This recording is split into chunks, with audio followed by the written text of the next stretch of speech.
Hey guys, so today I'm gonna talk about a topic that I find really interesting, which is how to make blockchains grow.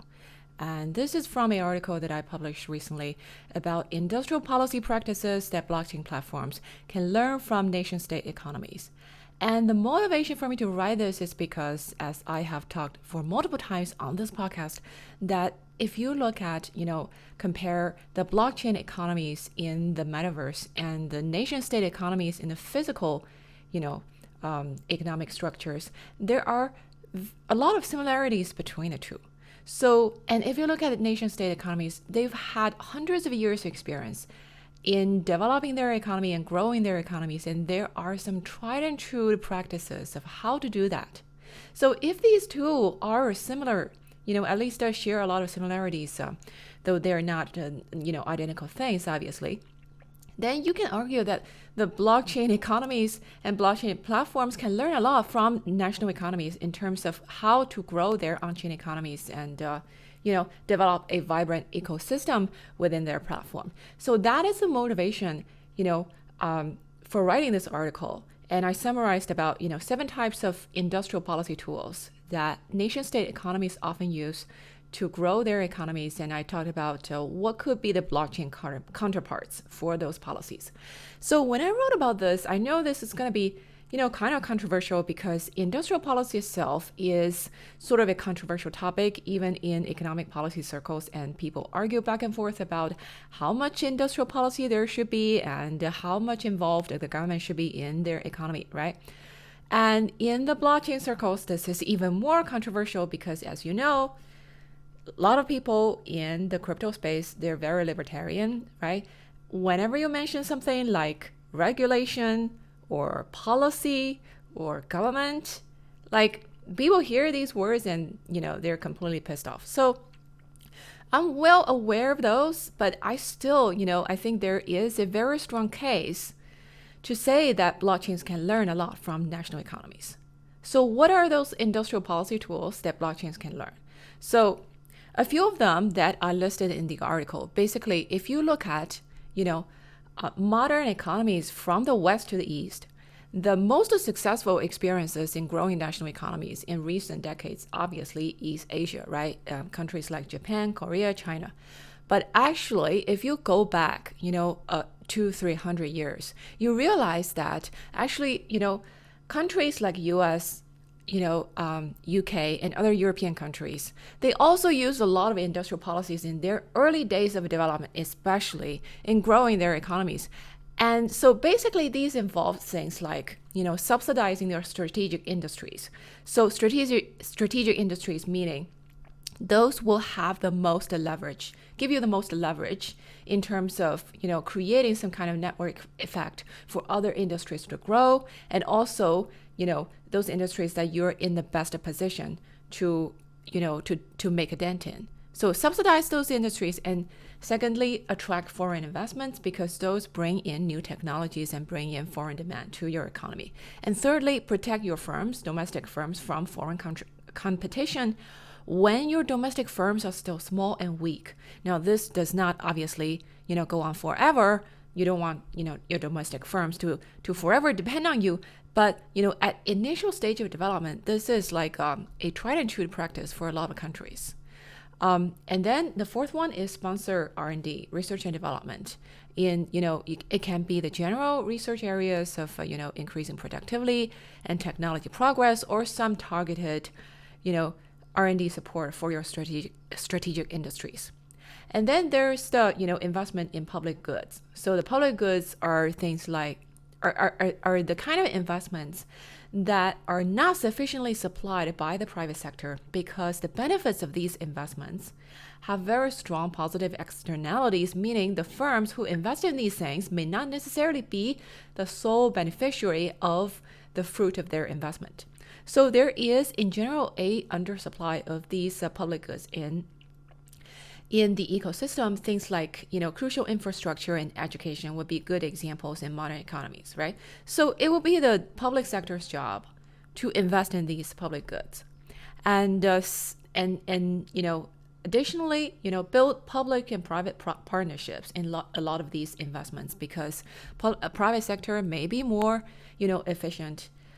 Actually, not maybe.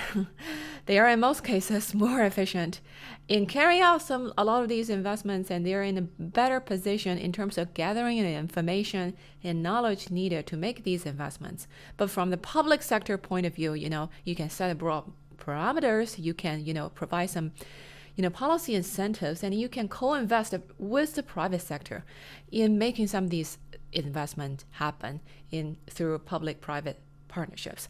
And lastly, you want to, as a public entity or as a government, you want to create very strong institutional apparatus to actually execute all of your industrial policies, because you need very strong, capable people to actually work with your private sector firms to make things happen, to actually advocate and hustle on behalf of your private sector.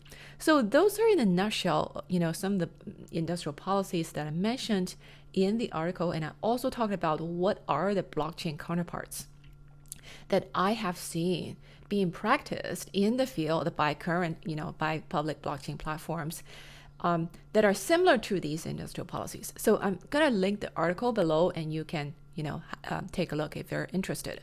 So I got some questions, interesting questions about this article. And again, unsurprisingly, some people are pretty pissed because they think this is somehow walking backwards towards financial freedom or increasing the freedom of the economy or decentralization. So yeah, I think these are things that are worth discussing, right? So but in general, I would say, before I get into these specific questions, I would say, in general, in early stages, so because the whole crypto industry, blockchain industry, really hasn't been there for that long, right? So we started in 2008, and it was a pretty slow start. So maybe I would say really you had a strong community following with a history less than 10 years. So initially, it's really most of the people follow this industry had a very strong libertarian bent, right? Because it's a kind of a fringe, non-mainstream culture in this sector, for at least for the initial people who are following this sector. Now things are greatly changed, as any industry when it's going towards becoming more mainstream, right?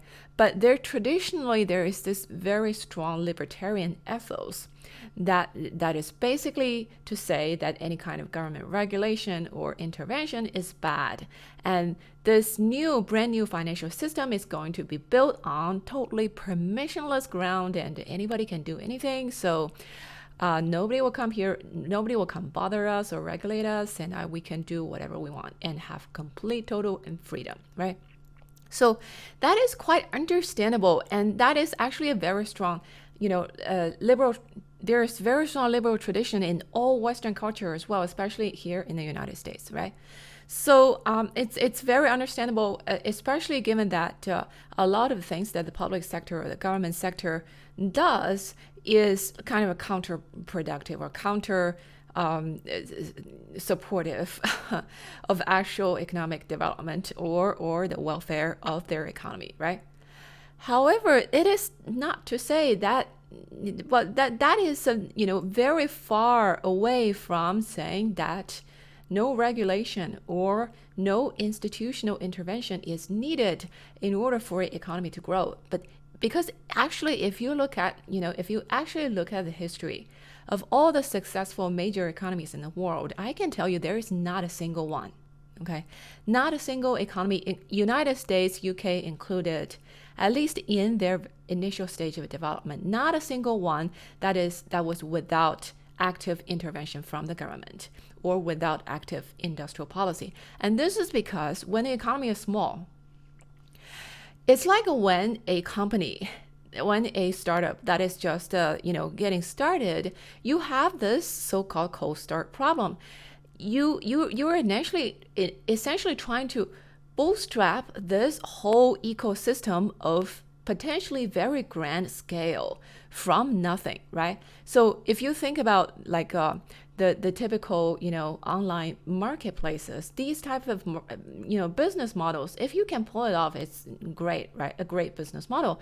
But they're notoriously very, very hard to pull off from the beginning because you have this chicken and egg problem with supply and demand side of your marketplaces, right? And that is only two-sided marketplace. That's already hard enough. To bootstrap a whole economic ecosystem where there's so many different production sectors and consumers and investors and producers all interact with each other, it is a very, very hard task. So that's why industrial policies are needed, especially at the beginning stage, because you really need to target your limited resources in the sectors, in the activities that will give you the most leverage to grow, in order for you to, have something have something to show for after a period of time as a basis for a more broad-based or a more free-form approach of a private sector-led growth. So that's why all of these countries, at least in the initial stage, if you read histories of the United States of economic development, that the U.S. had a lot of protectionist policies to protect its industries, including tariff policies, subsidy policies, and the U.S. obviously also invested a great deal, tremendously, in infrastructure, in connecting different parts of the country together in order to build an industrial corridor, especially in the middle part of the country. Okay, so all these, and people often say, okay, you look at the U.S., it's like a free economy, free capitalism. Well, I would say yeah. In a certain sense, yes, but if you look into the details, that is absolutely not the case, okay? And let alone to say the more modern, more recent examples of, Southeast Asia, for example. So those economic success stories are actually, the government may be more explicit in how they execute their policies, but the tools that they use actually, in essence, was no different from US or UK in early years of their development to, 200 years ago or 100 years ago. It's just that, the same book with different covers, styled differently, I would say. So, and the same thing with blockchain, and we'll get into some of the more details, in a minute after I read some of these questions, okay? So the first question from Good Luck Crypto. Government and decentralization do not belong together, full stop. We cannot trust any government. It's due to government having their fingers in all pies that you need to have license in this, for this, and a permit for that. And what's wrong with that? What's wrong with having a license and permits? I would challenge you in that, because obviously nobody likes like a very lengthy and costly bureaucratic process, and a lot of things like they evolve to be that case, unfortunately. But the thing is, to have for any industry to have proper standard and standard setting bodies, and publicly consensually accepted licensing agreements, and public standards of how the products and services of the industry should be delivered, those are a plus, not a minus.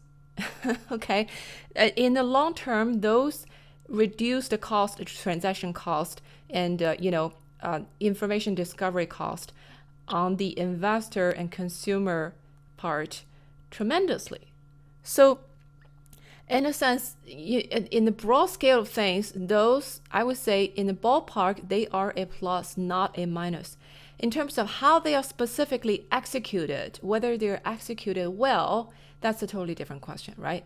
And a lot of times they're executed badly, and that pisses people off and create that kind of sentiment that I just read to you about. And this reader went on to say, I would agree with you. If the government could be trusted, but they cannot, you cannot have true financial freedom with regulation or any kind of government intervention. Okay, all right. So this is something that we've already talked about, right? So there is this very strong anti-establishment ethos and culture in crypto, that very strong sentiment of us versus them, and them being the establishment, right? So the idea is the government is out there to get the people, and the people should, should resist, and blockchain or crypto is a way to have that happen.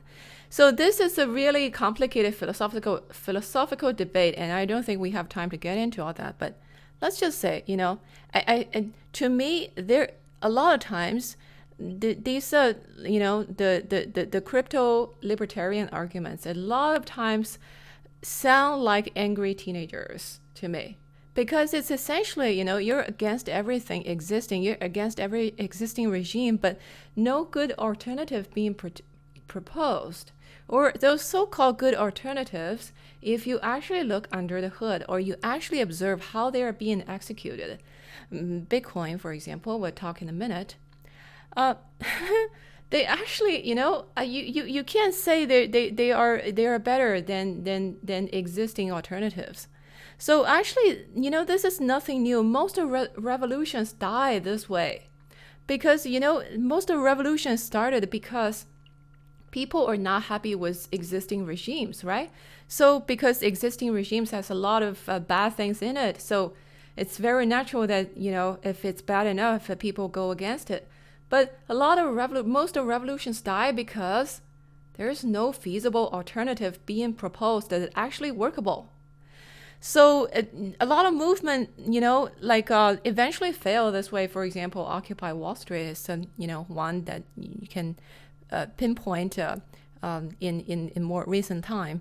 So my point is, if this movement, this so-called decentralization movement, or blockchain movement, financial freedom, decentralization of controls, and so on and so forth, all the good things that are being promised, if they are going to be realized, there has to be some compromise being made, and there has to be some design choices that need to be made that are more realistic. Okay, so we can get more into that in a minute. So, but the bottom line is, I think at least from my view is, if you want economic growth, it needs to happen. You need to give it a strong institutional container. You need to give it strong stability and institutional guardrails for growth to happen. You cannot just say, okay, everybody just does whatever the hell we want, and the economy will grow, innovations will happen, because everybody will be able to do whatever the hell they want. That's just not the way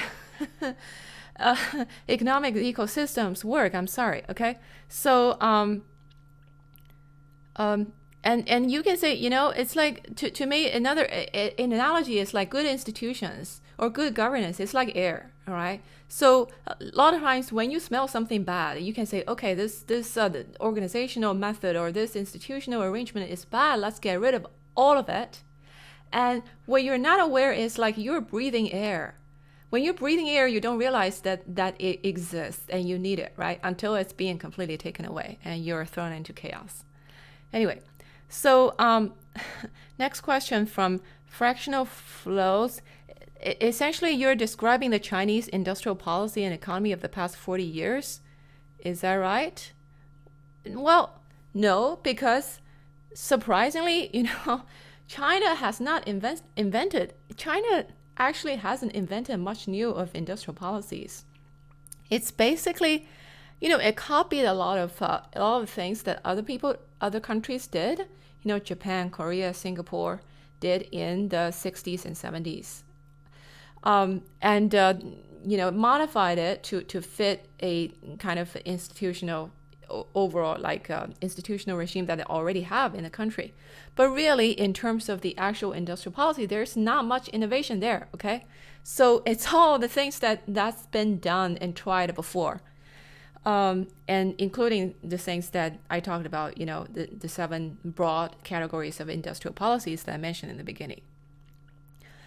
Next question from Sahid S.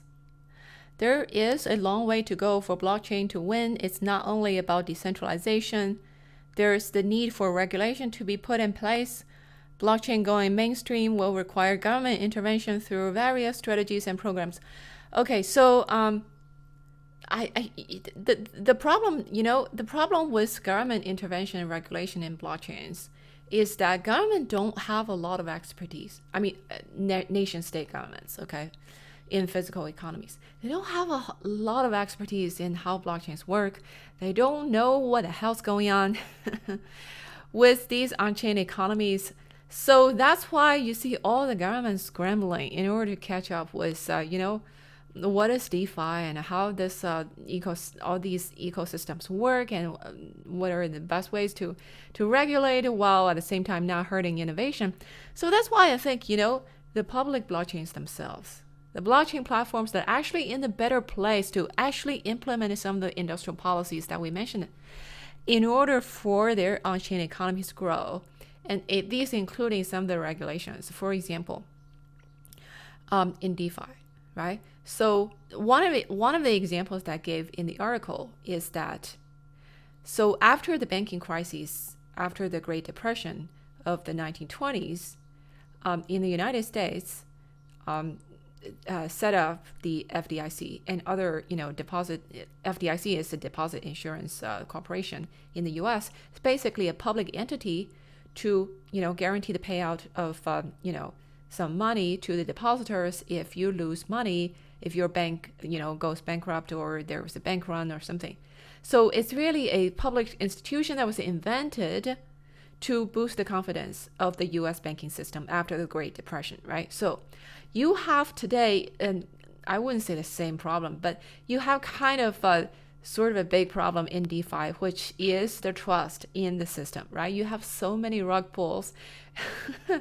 You have, so many breaches and, different kind of hacks that, over time, that is, eroding the confidence of people in the system. So I think it's not as bad as to the degree of the banking sector after the Great Depression. But, if, for example, a blockchain layer 1, layer 2 system, if they can have some kind of insurance scheme that they can organize and implement, something like that, okay?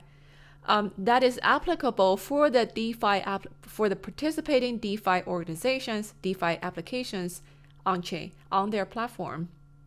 That will be a kind of institutional tool, a kind of industrial policy that they can use to differentiate themselves from other chains, right? So things like that. I think there are tools and policies and quote unquote regulations that can be better implemented by the blockchains themselves, as opposed to be implemented by the whatever, physical governments. Okay, next question. Click Clack. I appreciate the thread, but I think you've taken the whole blockchain nation mental model a bit too far. Well, I don't know what that means, because this is a very deliberate comparison between blockchains and nation-state economies. Why? Because I find the countries will be the closest kind of a organizational structure that we know and have today that resembles the blockchain ecosystems. It's certainly more similar to countries. The blockchain ecosystems are more similar to countries compared to, firms or companies, because it's kind of it's an ecosystem that is loosely connected. It really has different, you have so many different applications and so many groups of, people with a different interests, and they are loosely connected on this platform, and they interact with each other, do transactions with each other, and innovate together or against each other. But there is the signs of loosely connected community that are built on the same platform that is, working towards the same goal to kind of grow the same ecosystem, but at the same time, everybody has their own interest and have their own, profit and loss, calculation, right? So I think this is a much more similar to a, national economy structure as opposed to a company, which is a much, much more tight-knit structure and much more, hierarchical or,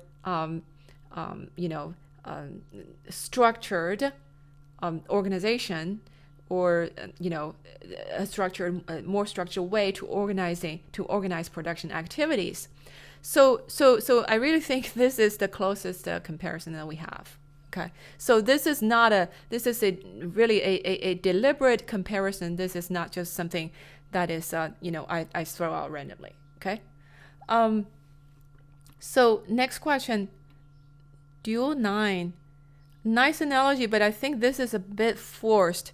Money in crypto flows differently, and your argument of state-directed policy sounds very much like centralization.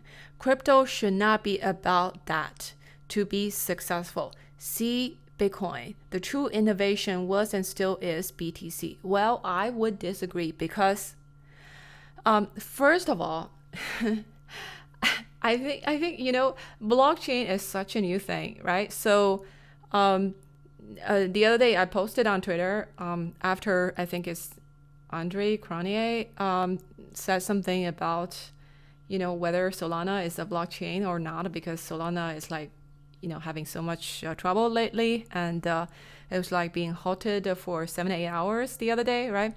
So so what I said is if you look at all the technologies that we take for granted today, right? What you consider a computer has evolved so much throughout the years. 50 years ago or 40 years ago, it was this huge thing. You sit like a computer in a huge room, and you have to take your visitor to go see this computer, which is a monster sitting in one room and can do very little. But now the computer are the things that you take in your palm, right? Those are sitting in your phone. They have evolved so much. And same thing with the internet. Okay, the internet, what the internet was at the beginning when it was invented, to what the internet is now, and the role it plays in people's life, and how the kind of things that are being built on the internet, and how the different players that are involved in the in the network is totally different from what you would see in the 1980s, right? So the same thing with blockchain. What the hell is a blockchain? If you go Google what is a blockchain, you will get a definition of what it is. It's decentralized database, and so on and so forth, right? But seriously, this thing is still, we're in a infancy stage of in terms of the development of this type of network. We are going to see tremendous evolution of this type of ecosystem in the next 20, 30 years. So I think that anybody that can tell you today what a blockchain is, or what it should be, how it should be governed, is full of shit. I'm sorry. It's just not possible. How can these people be so confident in terms of, in their opinion of how these platforms should be structured and should be governed? So I just don't understand why people would be so close-minded about these things when you know that none of the current arrangement that you see going to stay forever, probably. Okay, and I will argue the reason you see that the innovation in other layer 1 chains, including on Ethereum, is so much faster and so much more in quantity compared to Bitcoin, is exactly because the kind of governance structure. Now you may say the BTC innovation is very slow or very meticulous because of the ethos of of the development, and the purpose of BTC is to stay as the most robust and secure and decentralized blockchain ever. Therefore, people are hesitant of making more innovations on top or building additional things on top or changing the existing, existing code or consensus algorithms and so on and so forth. While that's all true, you cannot deny there's additional layer that there is no effective governance, governance mechanism for the stakeholders of blockchain, of BTC to come into agreement of how this chain is going to evolve in the future. And then it becomes so the default is to do nothing. Compared to other chains such as Ethereum and the newer layer ones that you see today, which has, like it or not, a lot more centralized governance, a lot more obvious in terms of who are the leaders and making things happen in this legal ecosystem, at least at this present stage, So, I think it's up to debate. The kind of, if the type of decentralization that is to say that, nothing can really happen because nobody is there to make a decision. Is that type of decentralization really any better than the worst form of bureaucracy that you see in whatever hierarchical structure of, of production activities that you see today? I don't think it's anything better, to be honest. So, so that would be my opinion. That would be my response to this to the comment. To me, in order for an ecosystem to grow, at least at the beginning stage, you need some type of decision-making mechanism that involves some kind of centralization, and there is no point to take centralization as if it's some kind of dirty word. Human production activities has been organized in a hierarchical structure or in a company or in a marketplace. It's been happening this way for hundreds of years, or you can even argue for thousands of years, for a reason, because it works in a lot of cases. It's not like you cannot say, the entire human history of how we organize production activities in the past are all completely stupid, and we're going to throw it away completely and implement this thing called decentralization, and we will live happily ever after. That's just not going to happen, So the next question from the DeFi Titan: what kind of research do you think should be conducted these days? So this is, I think, in response to one of the 7 industrial policies that I mentioned in the article is sponsoring research and development, right? So my point is the blockchain nations are still very small and very poor these days. And as a small, poor country, the most of your resources should not be spent in like a generalized, academic research that serves a general purpose, but with no targeted application in mind, which is the type of, research and development activities that bigger governments like the United States would sponsor because they have the money. So for the blockchain countries, blockchain nations, blockchain platforms, they are much better off, spend their resources in targeted research that are more immediately useful to their platform, which means, to me that, generally that means implementing whatever new development in cryptography, in scaling decentralized ledgers, whatever new development, from academia, from more, general research field, to figure out how to implement these into existing public blockchain platforms. So those are the things that I think the platforms today should focus on. One chain actually does this, it really well is, I think, Polygon, which I would argue has not invented anything new, but it's just a super fast in adopting whatever new technology or new development in implementing and executing it in their ecosystem, including some of the zero knowledge proof research, some like layer 2 rollups. They are like usually one of the first to implement those, but again, none of those are their own intellectual. Very little is their own original IP, but they're just very fast in adopting whatever new development that are happening in the field. Okay, so that's an example. Next question from Luis M. Ethereum has been successful. Its culture is pretty libertarian, bordering on anarchist, as far as I know. What kind of nation-state-like incentives has Ethereum provided? Okay, so this is the other thing. When I say industrial policy, and then a bunch of people argue with me to say, look at Ethereum. This is like most successful layer 1 platform, and it has no industrial policy, which is absolutely not true. So, for example, if you look at, Ethereum has Consensus. Consensus is like the company that is sponsoring a lot of this, the development of dev toolings in Ethereum. For example, Consensus is a for-profit company.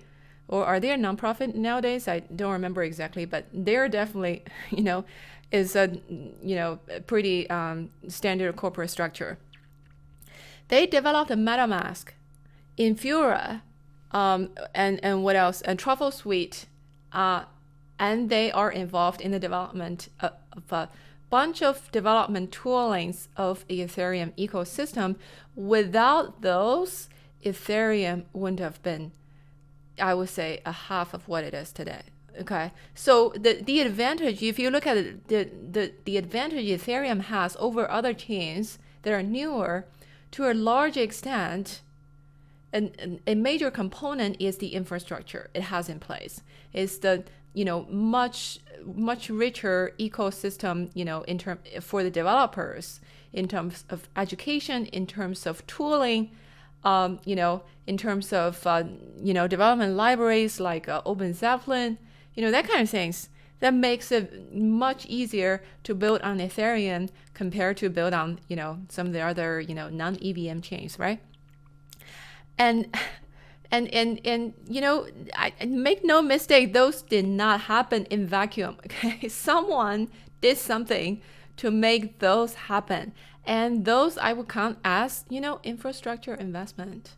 It may not be so Consensus was founded by the founder, one of the founders of Ethereum, right? So that's a I would say prime example of industrial policy.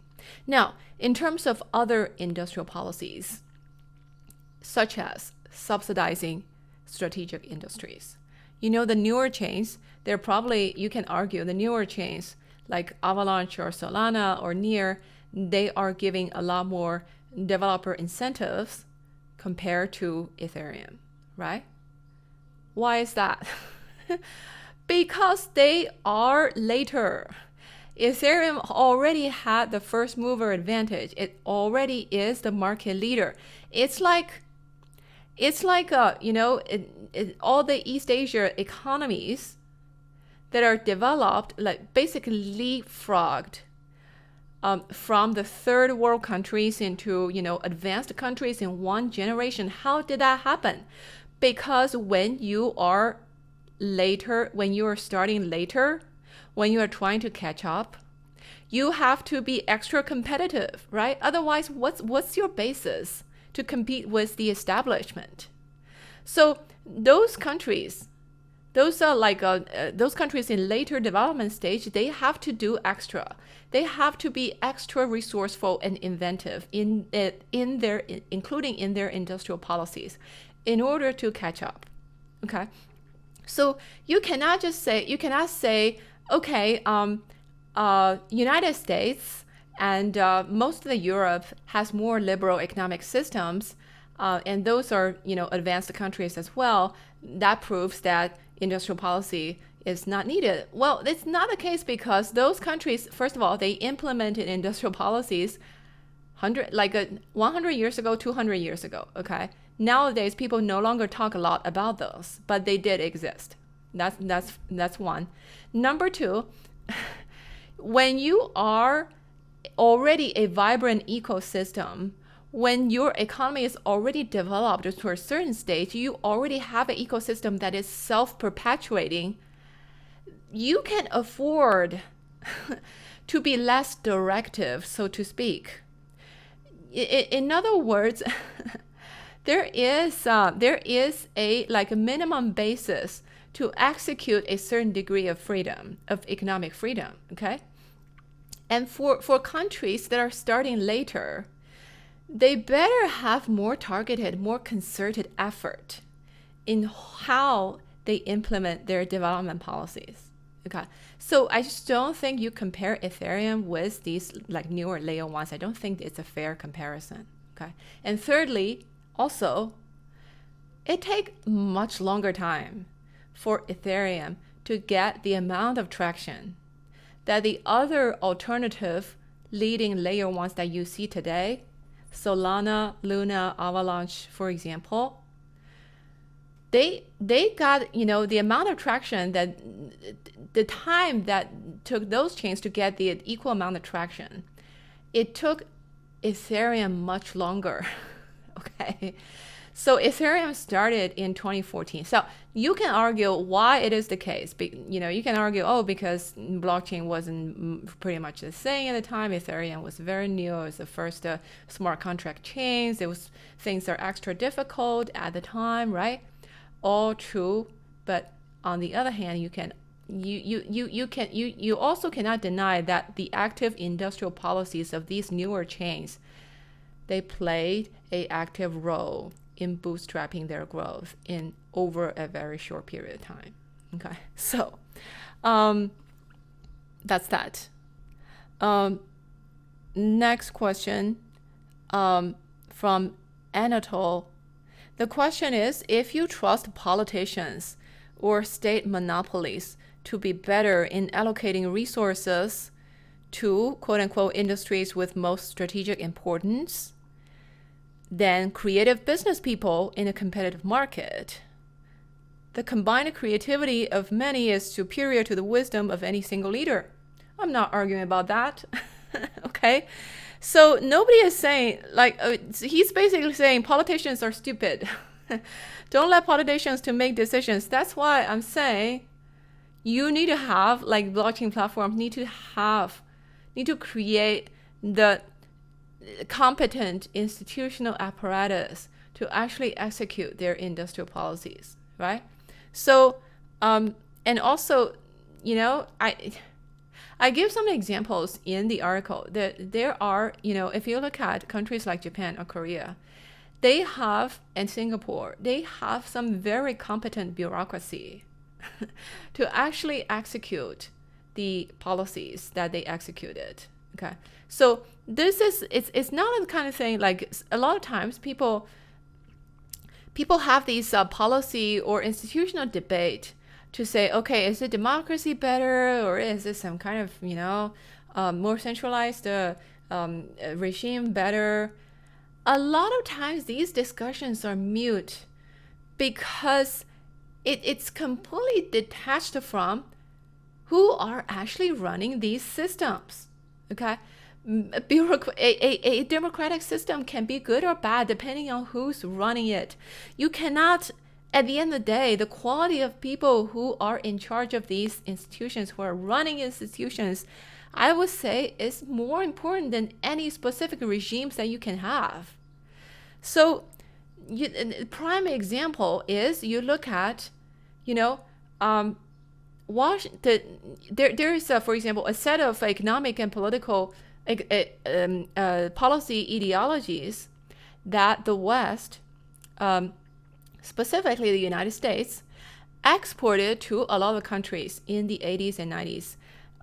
under the so-called Washington Consensus. Okay, so this is basically a set of pretty liberal economic policies. Basically involves, democratic decision-making process in your political regime, and liberalizing the product market, and lower the tariff, and get rid of regulations, and do free trade, and free-flowing exchange rate. And so pretty much, open up your economy and be liberal and let everybody have a good time. So that kind of philosophy.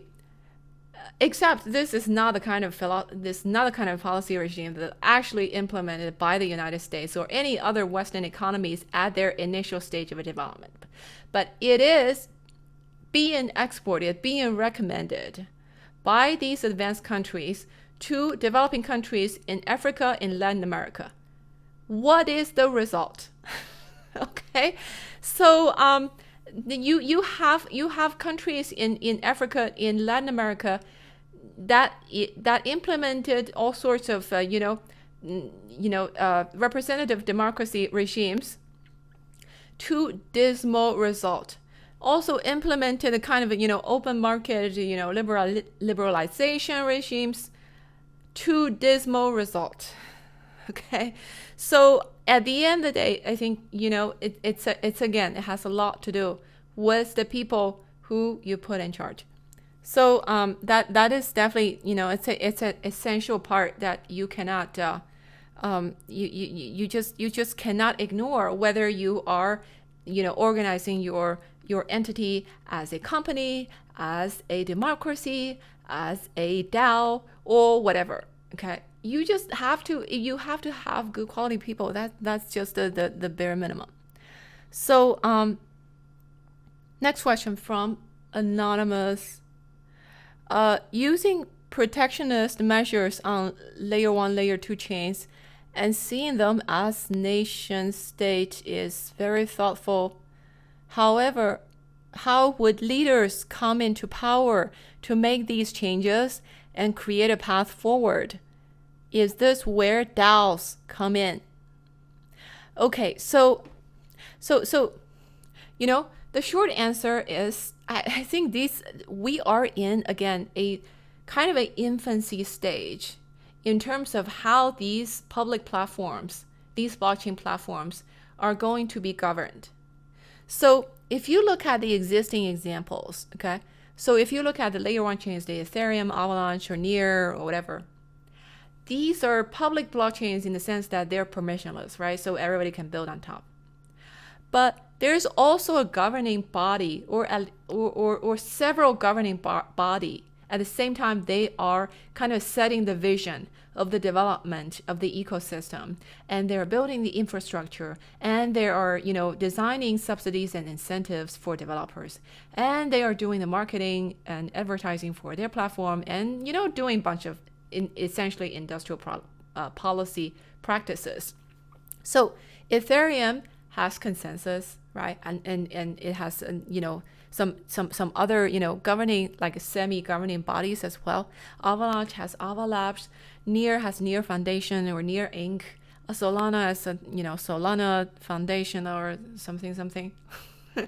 But my point is, you can already see this like a kind of a parallel system, right? On one hand, you have this public permissionless public infrastructure, anybody can build on top, but there is in parallel the kind of governing body that are kind of making the broad decisions for the development of this specific platform, which you will argue that serves as the purpose of a semi-government, though I know like people pissed off hearing the word government. Okay, but that's essentially what it is. Okay, so and whether these governing bodies, how are those going to be governed? Are they a traditional corporate format, which at present a lot of them are, okay, or traditional nonprofit, which but still follow a corporate structure? You have a board, you have a executive team, and so on and so forth. Or are they going to be structured as DAOs? And what exactly is DAO structured nowadays? There are so many different variations.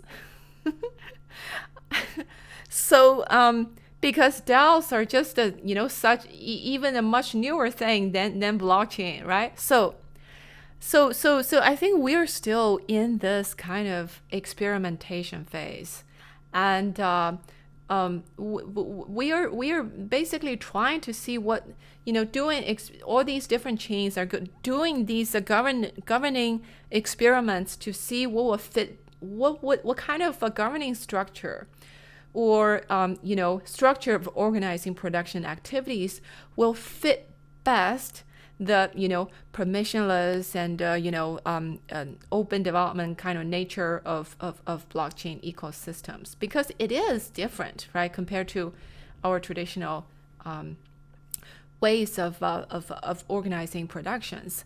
So my impression, I wouldn't say it's a prediction, but I think we will have something that strikes a middle ground. Okay, it will not be as hierarchical or tightly knit as traditional corporates, or tightly controlled as traditional corporates in terms of how these chains are governed, but it will not be anarchy either. Otherwise, a chain that practices anarchy is not going to outcompete other chains. I'm sorry. Okay, so So I think the direction we will have is something in the middle.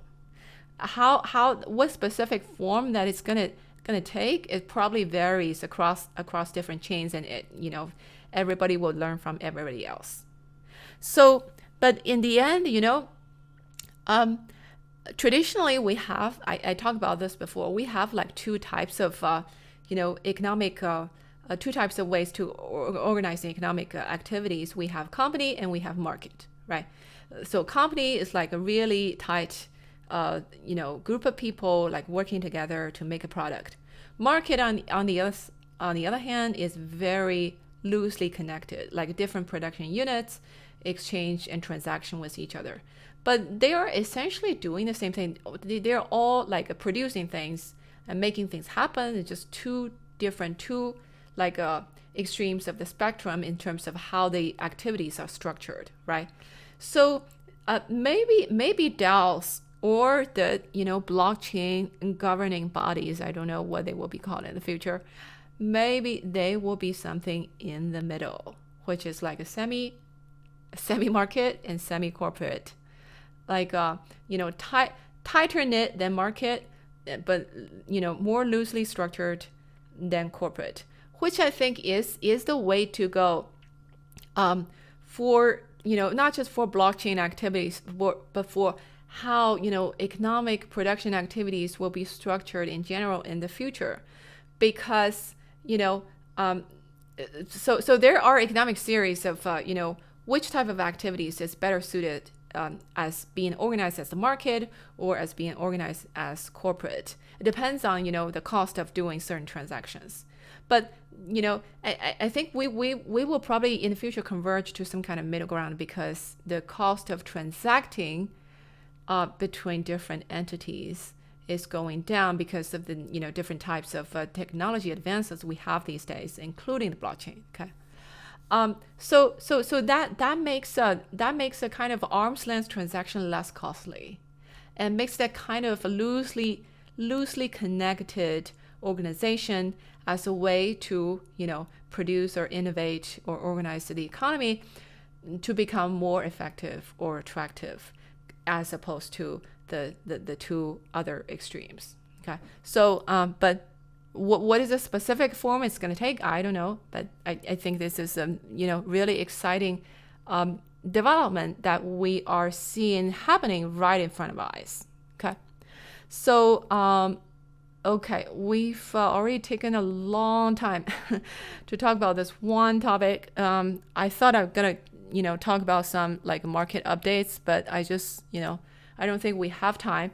So, but maybe briefly, okay, just like 5 more minutes, talk about like a market. So we had a FOMC meeting in May last week, right? So the Fed raised 50 basis points, which was expected expected by everybody, I would say. And they also say they're going to raise 50 basis points going on for the next couple months, and and so on and so forth. And they're going to start tapering, shrinking their balance sheet, and balance sheet is already flat for a couple months now. So, and at the same time, you already see, financial market condition tightening with inflation going up, and also you see in the last month that people had to pay taxes. So it kind of, shrunk the market liquidity a bunch. You can see that in the, in the balance of money market funds and reserve, like a base money, outstanding, like amount of base money, data. You can see all of those are going down. So basically, it tells you like some liquidity is being taken out of the market. So long story short, none of this is good news for risk assets, right? So, but you've already known that. I've already talked about it multiple times on the podcast.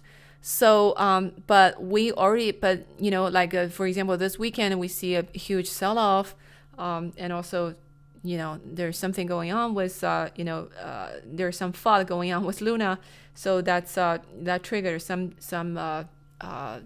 extent of market sell-off into other tokens as well. But I think these are, like a really short term. I think we probably see a rebound for the rest of the month. But the big picture is, I don't think the big picture has changed. The big picture is we are going into a tighter and tighter monetary policy conditions, and high, inflation remains high, which means liquidity being squeezed again. So it's we don't have a lot of good news for risk assets. Okay, so and I don't see this change, for the immediate term. I would say, maybe next 3 months, 4 months, I don't see this changing. So in terms of market strategies, I would say, so a while ago I talked about like I had like a fair share of allocation in cash, right? I'm no longer, that much in cash. Because I think we've had a lot of sell-off in the market. So there are some tokens that, and I was hoping to buy, and I bought them, but they kept dropping, so they'll probably drop more. So I would say, and also I'm also invested in commodities like agricultural commodities and natural gas companies, for example. So these are like hedges against inflation in the short term.